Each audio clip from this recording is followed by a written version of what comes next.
오늘 본문에서는 38년 된 병자를 예수님께서 치유하시는 장면입니다. 예수님께서 예루살렘에 올라가셨을 때 양문이라는 곳이 있었습니다. 양문이라 불린 이유는 아마도 그 제물로 쓰일 그 양들이 들어갔거나 양들을 파는 시장이 근처에 있었기 때문에 그렇게 불렸을 것으로 추정됩니다. 이 양의 문 근처에 히브리 말로 베데스다라고 불리는 못이 있었습니다. 많이 들어보셨을 겁니다. 규모가 상당했다고 알려져 있죠. 알려진 바로는 가로 150m, 세로 50m, 깊이가 20m나 된다고 합니다. 굉장히 규모가 크죠.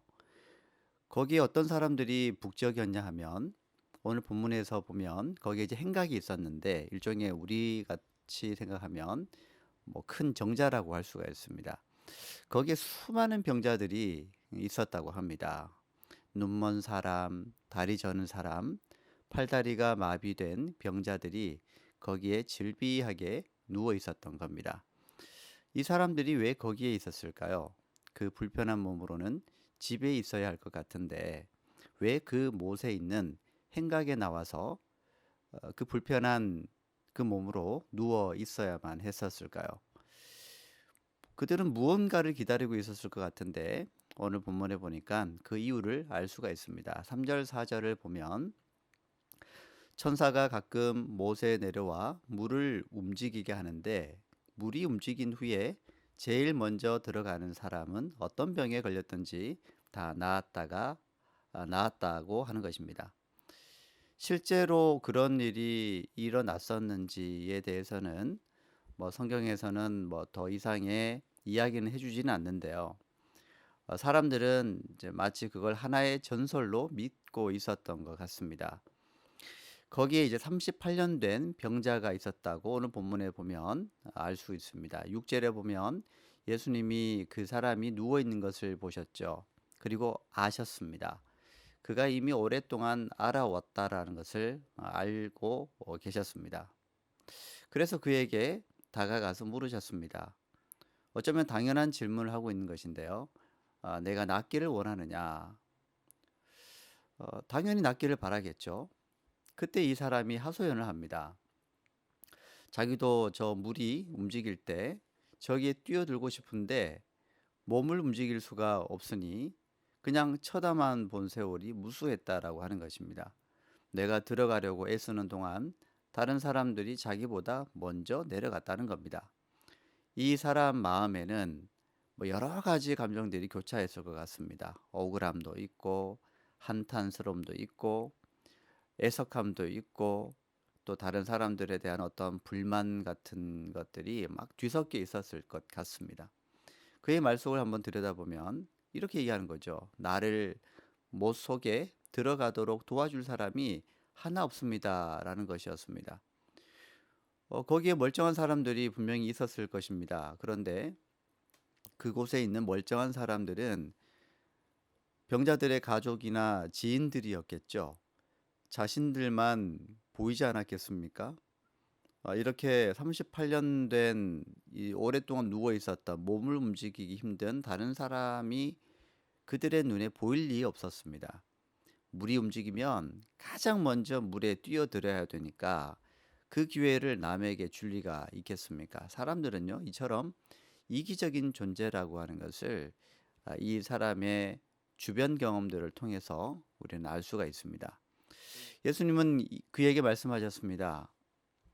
일어나 너의 자리를 들고 걸어가라. 예수님은 세 개의 동사로 말씀하셨습니다. 일어나라, 너의 자리를 들라, 그리고 걸어가라. 이분이 나를 저 못에 넣어주는 것만 해도 감사할 일인데 이 38년 된 병자 입장에서는요 그렇다는 얘기입니다.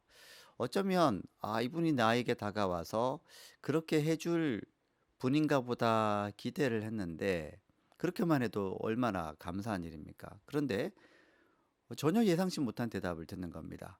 일어나서 걸으라고 하는 말씀을 하십니다. 뒷이야기를 들어보면 이 사람은 예수님이 누군지 전혀 몰랐습니다. 기적을 베푸실 분이라는 것도 몰랐습니다. 그런데 참 희한한 것은 일어나서 걸으라고 말씀하시는데 그는 그 말씀을 듣고 일어났다라는 겁니다. 그리고 걸어갔다라는 겁니다. 이게 참 놀라운 일입니다. 이게 순식간에 일어난 일 같은데 이 사람이 어떻게 이렇게 38년 동안 병자로서 누워 있었을 터인데도 예수님의 이 말씀, 예수님에 대해서 듣지도 못했던 이 사람이 예수님의 이 말씀을 듣고 어떻게 일어나고 걸어갈 수 있게 되었을까? 보면 볼수록 너무너무 신기합니다. 오늘 본문만으로 보면요, 이 사람은 생각이고 뭐고 없었습니다. 이것저것 따질 겨를이 없었고요, 따지지도 않았습니다. 논리적인 것도 이미 뛰어넘어 버렸습니다. 그는 자기 앞에 있는 예수님이 누군지 알지 못했지만, 그리고 어떤 능력을 가지고 있는 분인지 정보가 전혀 없었지만, 이 예수님의 말씀을 듣고 즉각 몸으로 순종했다라는 겁니다. 몸으로 순종했다라는 것, 이게 중요합니다. 그랬더니 기적이 일어나게 된 겁니다. 자, 여러분, 이 장면은 우리에게 강력한 한 가지 메시지를 주고 있습니다. 순종은요, 즉각적이어야 한다는 겁니다. 그리고 순종은 나의 생각보다 먼저 앞서야 한다는 겁니다. 몸의 순종, 행동으로서의 순종, 이것이 우리에게 필요한 순종입니다. 오늘 말씀처럼 그때의 이 38년 된 병자에게 일어난 것처럼 기적이 우리에게도 일어날 수 있다는 겁니다. 저와 여러분의 삶 속에서 즉각적인 순종, 때묻지 않은 순종으로 우리의 생애에 있어서 언제나 필요할 때에 기적을 경험하실 수 있기를 주님의 이름으로 축복합니다. 기도하겠습니다. 하나님 아버지, 오늘 38년 된 이 병자가 예수님의 말씀을 듣고 즉각적으로 순종했던 것처럼 저희들에게 몸의 순종, 생각보다 앞서는 순종, 행동으로서의 순종, 그 순종을 함으로 인해서 우리의 생애에 기적을 언제나 주님과 함께 경험할 수 있는 저희 모두가 될 수 있도록 인도해 주시옵소서. 예수님의 이름으로 간절히 축복하며 기도드립니다. 아멘.